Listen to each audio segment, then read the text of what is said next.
여러분께서는 지금 경제학자 곽수중이 보는 새로운 시사 곽수중의 뉴스 정면 승부와 함께하고 계십니다. 네, 뉴스 정면 승부 정치하는 청년 주간 여의돌 더불어민주당 정당발전위원회 장경태 위원 그리고 바른정당 이준석 최고위원 두 분과 함께하고 있고요. 계속해서 주택 문제 한번 말씀을 나눠볼까 합니다. 뭐 여러 가지 정부가 어느 정부가 들어서든 결국 부동산이 경기 부양책이 되기도 했고 경기 긴축, 경기를 연착륙시킬 하나의 고민적인 대책이 되기도 했는데요. 지금은 아마 문재인 정부에서 공급 확대 대신에 수요 억제 정책으로 좀 가져갈 거 아닌가 싶습니다. 이제 그러다 보니까 이게 어느 정도 준비가 됐으면 괜찮은데 준비가 안 된 분들에게는 조금 당황스러울 수가 있다라는 우려가 시장에서 좀 번지고 있고 당장 언론에서도 주택 거래가 지금 다 올스톱된 상태다라는 거거든요. 그러다 보니까 이제 버티면 된다 뭐 이런 느낌을 가지고 계시는 분들 계시고 장경태 위원이나 우리 이준석 위원 아무 부분도 괜찮습니다. 먼저 생각하시기 우리나라 주택 시장 어떻게 될 것 같아요? 가격 변화는. 일단은 네, 뭐 버티기에 들어가시기보다는 관망세가 좀 이어지지 않을까로 생각을 하고요. 그러니까 예. 결국 기존의 TTI가 대출원리금의 신규 주택담보대출 원리금과 기존 주택담보대출 등의 이자 상환액만 포함했다면 이제 새로운 신 DTI 같은 경우는 기존의 주택담보대출의 원금까지 포함해서 그러니까 결국 기존의 빚을 얼만큼 졌는지까지 파악하는 게 새롭게 이제 도입된 DTI 아니겠습니까? 그렇죠. 그리고 서울 강남 등의 이제 투기 지역만큼은 DTI 30%로 강력하게 규제받게 되기 때문에 뭐 전국적으로는 60% 정도 받지만 30%로 적용하는 거는 대단히 강력한 규제이긴 하거든요. 그렇게 되면은 결국 어찌되건 분산 효과가 좀 나타날 것이다. 네. 결국 서울과 강남에 집중돼 있던 우리나라의 부동산 자원이 이제 좀 더 서울로 혹은 경기도로 확산될 거라고 보고요. 네. 확산되는 과정에서 결국 주택 가격을 올린 인상 요인 중에 가장 중요한 교통과 교육이라는 문제. 제가 보기엔 문재인 정부가 두 가지는 잡아야 될 것 같습니다. 예를 들면 9호선 라인이 깔리면서 9호선 라인이 급격히 오른다든지 이런 문제들.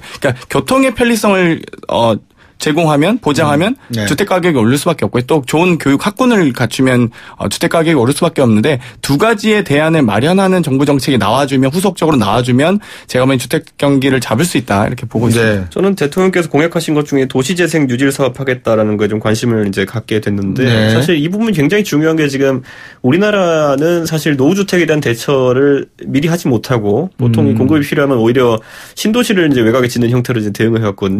그러다 보니까 공동화가 진행되는 곳들이 오히려 외곽지들입니다. 보면서 어떤 재개발 사업을 추진하기에는 사업성이 적고 대신에 이제 주거 환경에서 나빠지는 그게 이제 소위 말하는 뭐 상계동, 목동 같은 80년대 후반에 이제 대규모 개발된 택지 단지들이 이제 문제가 되고 있는 것인데 아까 전 장경태 의원이 얘기했던 교통 인프라를 확충하고 이런 것들이 굉장히 중요하다 생각합니다. 지금 당장 저만 해도 여의도에 아침에 최고위원이 가끔 가다 보면 빼먹는 경우가 뭐냐면은 8시에 회의를 하자고 갑자기 소집하면요. 제가 나가려면은 6시에 나가도 늦을 때가 많습니다.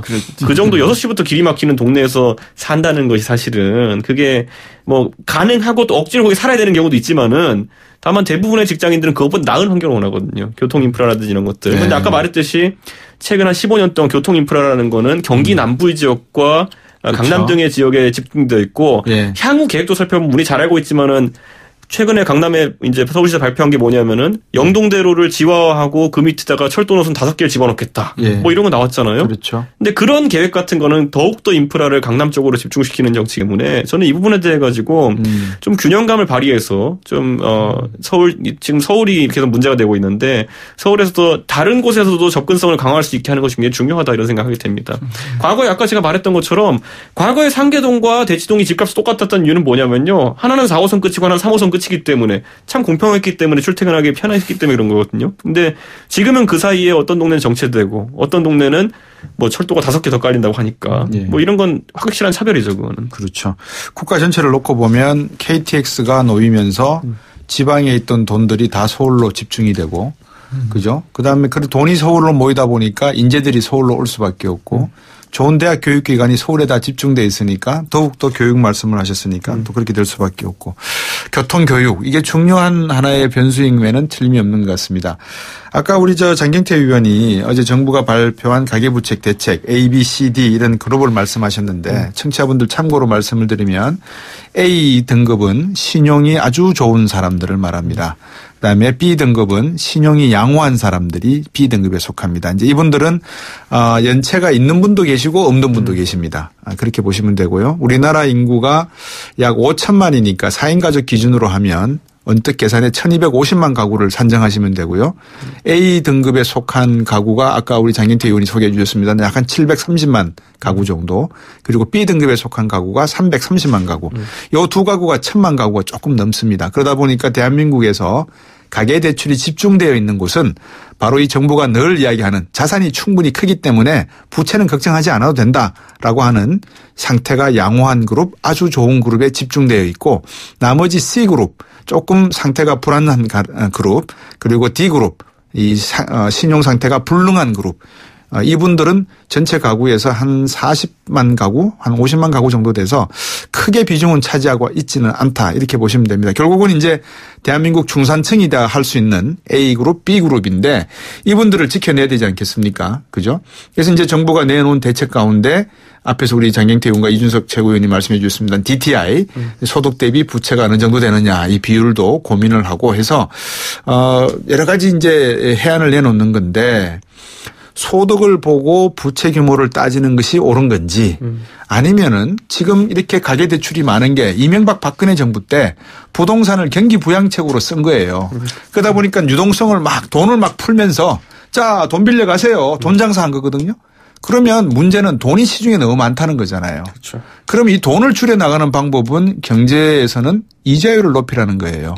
그럼 이자율을 높여야 되는데 이제 말씀하신 대로 양호한 그룹, 아주 좋은 그룹에서 이 이자율을 높였을 때 감당할 수 있는 규모로 속도로 올릴 수 있겠는가. 이게 정부에서 내놔야 될 정책 중에 하나인데 이번 그 정책에는 빠진 것 같아요. 그죠? 이자율 문제에 대해서는. 결국 이자 부담이라는 것도 우리가 살펴보면은 사람이 맷집이라는 게 있지 않습니까? 네. 그렇기 때문에 지금 예를 들어 강남에 10억짜리 집 사는데 주담대 받았던 사람이랑 예. 그럼 자기 자산이 최소한 5, 6억은 된다는 얘기 아닙니까? 그렇죠. 그 안에서. 예. 그 사람이 감내할 수 있는 어떤 이자율 향상이랑 물론 이자의 어쨌든 절대량은 많을지 모르겠습니다. 하지만은 애초에 한 5, 6억 정도의 자산이 있는 기초 체력이 있는 분이랑 예. 예를 들어 지금 뭐 다른 원격지에서 한 예. 3억짜리 집을 한 1억 5천 대출받아 사신 분이랑 예. 그 빚이 가져다주는 그 산술적인 그 부담이 아니라 예. 비율 대비 부담으로 따지면은 네. 그건 엄청날 수 있는 거거든요. 그렇기 때문에 저는 지금 이자율 상승도 제가 생각하기에는 급격하지 못할 것으로 좀 예상됩니다. 그렇기 때문에 지금 뭐 여러 가지 차등 대책을 이제 마련하려고 정부 쪽에서 이제 네. 하는 것 같은데 네. 저는 그 부분도 제 생각에는 충분히 회피할 수 있는 부분이기 때문에 오히려 그 수요와 공급 부분, 아까 말했던 주거 환경 부분을 건드리지 못한 상태에서 금융만으로 해결하려고 한다라는 건 사실 너무 교과서적인 대처가 아닌가 생각이 됩니다. 이준석 의원이 지적하는 게 이제 소위 이렇게 뭐라 그럴까요? 열악한 환경에 계시는 분들, 아까 C그룹, D그룹, 불능한 부분 또는 어려운 부분들에 대한 어떤 안전망을 먼저 정부가 강구를 해야 된다. 이 안전망이라는 것은 뭐냐면 이분들이 시중은행을 가지를 못해요. 왜냐하면 신용도가 7등급 이하이기 때문에 돈을 빌릴 수가 없거든요. 그럼 이제 어디로 가냐 그러면 제2금융권으로 가요. 그럼 제2금융권은 시중은행보다 금리가 적어도 7, 8% 비싸요. 그러면 이분들이 능력도 안 되는데 부담해야 되는 금리 부담은 더 높아요. 그러니까 정부가 이런 가계대책을 내세울 때 이런 부분을 좀 고민을 해야 된다. 그래서 뭐 햇살론, 미소금융론 여러 가지 이제 4가지, 2가지가 더 있던데 이런 거를 말씀을 하시는데 이 금융에서 돈을 빌리잖아요. 신용등급이 또 깎여요. 그렇죠. 자, 이런 악순환의 연결고리를 좀 정부가 고민하셔야 될 필요가 있지 않을까요? 장경태 의원. 일단은 뭐 할당 비율로서 많이 규제를 한다고 하는데 계속적으로 부동산 대책은 나올 예정이고요. 네. 다만 이제 이번 12사 대책의 주 특징은 어찌됐건 여기 C그룹에 혹은 D그룹에 상환 불능이 있는 분들에 대한 네. 좀 더 구제 방안을 먼저 강구하고 있는 겁니다. 어찌됐건 재정 건전성이 좀 양호한 A, B그룹보다는 다급한 분들은 C, D그룹 아니겠습니까? 그러다 네. 보니까 이번에 가장 지금 주목받고 있는 게 책임 한정형 주택담보대출 예. 이 부분인데요. 이 부분이 어찌되건 본인이 대출금을 갚지 못하는 상황에 됐을 때 그 예. 집을 담보로 했던 그러니까 담보로 잡혔던 집을 포기하면 그 담보 초과분에 대해서는 예. 채무 이행 의무가 좀 사라지는 거죠. 이런 예. 부분들에 대해서 어떤 집값 하락으로 인한 어떤 부담을 그 집 차주들이 지지 않도록 이게 하는 게 좀 특징이라고 보고요. 네. 두 번째는 주담보 연체 가산금리를 현재 6에서 9% 정도인데 네. 이것 또한 좀 이제 뭐 독일이나 미국 정도의 3에서 5% 정도로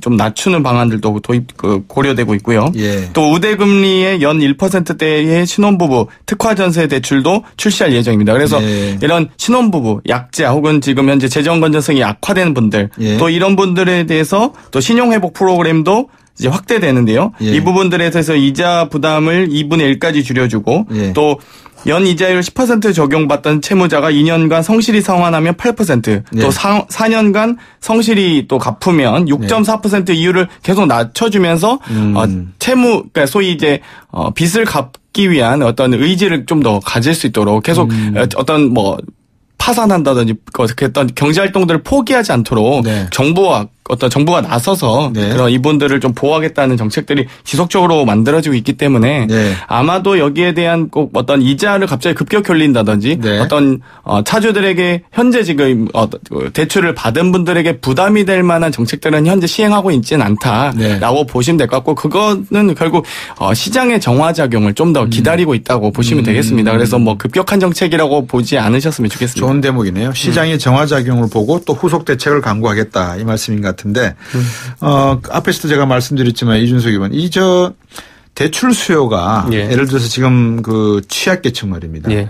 대부분 어디에서 이분들은 주택을 살 여유가 없잖아요. 없죠. 그럼 이분들은 왜 대출이 필요한 거죠? 실제로 전세자금 대출을 받기도 하고 전세자금이죠. 그걸 또 이제 생활비로 전용해 사용하기도 하고 그렇군요. 이런 부분이 악순환이 계속되면서 이제 대출의 비중이 갈수록 높아지고 있는 그런 상황이고 네. 아까 말했던 뭐 DTI로 규제하고 한다고 하지만은 그 DTI로 규제받는 영역 외에도 돈을 빌리는 경우들이 있습니다. 충분히. 그렇기 때문에 그 부분은 계속 악순환을 반복하게 될 거고요. 특히 네. 지금 아까 정부가 이제 상황을 보면서 대책을 추가로 내놓겠다고 했는데 네. 결국 그래서 많은 분들이 만병통치하고 기대하고 있는 게 보유세 아닙니까? 보면. 네. 예. 그걸 이제 정부가 그렇게 만들어버렸어요. 보유세 하면 뭔가 해결될 것 같이 다 해버렸는데 그 부분도 상당히 좀 위험한 부분이 있는 게 뭐냐면은 결국에는 경제학 배우면 가장 먼저 배우는 게 뭐냐면은 가격 탄력성에 대한 어떤 조세의 귀착 문제거든요. 예. 조세의 귀착 문제는 지금 상황에서 따져봤을 때 과연 보유세를 급격하게 인상한다든지 아니면 새로운 세목을 신설해서 도입한다고 했을 때 그게 어디로 귀착될지는 뻔한 거 아니겠습니까? 과거에 노무현 정부 때도 보면은 종부세라는 일종의 보유세를 도입했지만은 그것이 어디로 귀착됐는지는 뭐 뻔하지 않습니까? 그러면 네. 그렇기 때문에 그런 부분에 있어가지고 지금 구두 개입으로서 정부가 이제 보유세 카드를 꺼낼 수 있다라고 이야기하는 것이 네. 과연 어느 정도 효과가 있을까? 네. 저는 계속 얘기하는 것이 결국 아주 고가의 아파트들이 지금 있는 이유를 지금 살펴보면은 결국에는 사람이 어느 정도로 그 주거 환경에 대해 신경을 쓰고 있는지가 보인다고 봐요, 저는. 네. 저는 제 생각에 솔직히 말하면은 반포에 한강이 보이는 전망권과 예. 그리고 교통이 편리하다는 두 가지가 예. 지금 강북 지역과 비교해서 한 6배, 7배 높은 아파트 가격을 정당화하지 못한다 보거든요. 네. 근데 그 정도로 지금 그 제한된 공급이 그런 유형의 아파트에 있기 때문에 그게 좀 수요가 몰리는 것인데 그렇다면 타 지역에도 그와 비슷하진 않지만 그래도 어느 정도 유사한 정도의 주거 환경을 가진 아파트들이 구축되면은 실제 그 아파트의 가격이라는 거는 공급이 늘어나면 늘어날수록 폭락할 수밖에 없는 구조입니다. 근데 그걸 지금 주저하고 있다는 것이 지금 아마 정부의 문제가 아닐까 싶습니다. 네. 장영태 의원, 이준석 의원은 어떻게 공감하십니까? 일단 뭐 시장의 반응을 보면서 당연히 부동산 대책에 대한 강도를 조정할 것 같고요. 네. 보유세에 대한 카드는 분명히 매력적인 카드긴 합니다. 사실 예. 그래서 만지작거리실 것 같은데 네. 다만 여기에 대한 도입의 시기라든지 아마 네.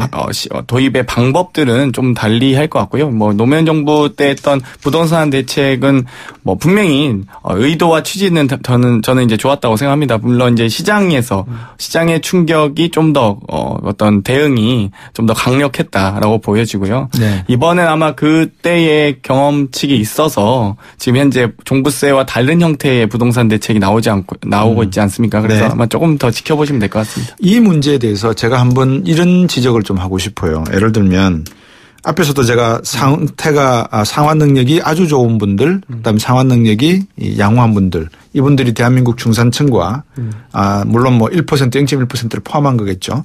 하지만 대부분 중산층을 바치고 있다. 그러면 문재인 정부에서 주장하는 게 소득주도 성장이란 말이에요. 그럼 대한민국이 소득의 상당 부분이 부동산 가격 상승에 따른 자산 효과에 따른 그렇죠. 소득 소비 증가가 있단 말이에요. 자, 그러면 보유세라든지 증여세라든지 여러 가지 부동산 관련된 세와 비용을 소비자들과 주택 부분에다가 부과를 시키는 것이 주택가격의 버블 요인, 양적 팽창을 너무나 많이 해가지고 집값이 너무 올랐기 때문에 이거를 연착륙하기 위한 것이다라면 여기에 합당한 설득 능력을 갖고 있어야 된다는 말이죠. 금리도 천천히 올리고 보유세라든지 이런 이야기는 꺼내지 않고 당분간 그러니까 소득의 효과와 어떤 자산 증가의 효과가 동시에 시너지 효과를 낼 수 있는 방향으로 가야 되는데 한쪽에서는 자 보유세 때린다. 준비해라. 한쪽에서는 집 사지 마라. 망한다. 우리는 과거와 다르다 이래버리면 이자율을 문제가 아니라 심리적으로 경제는 심리다라고 하는 부분도 있으니까 상당히 위태한 부분도 있을 것 같아요. 장경태 의원.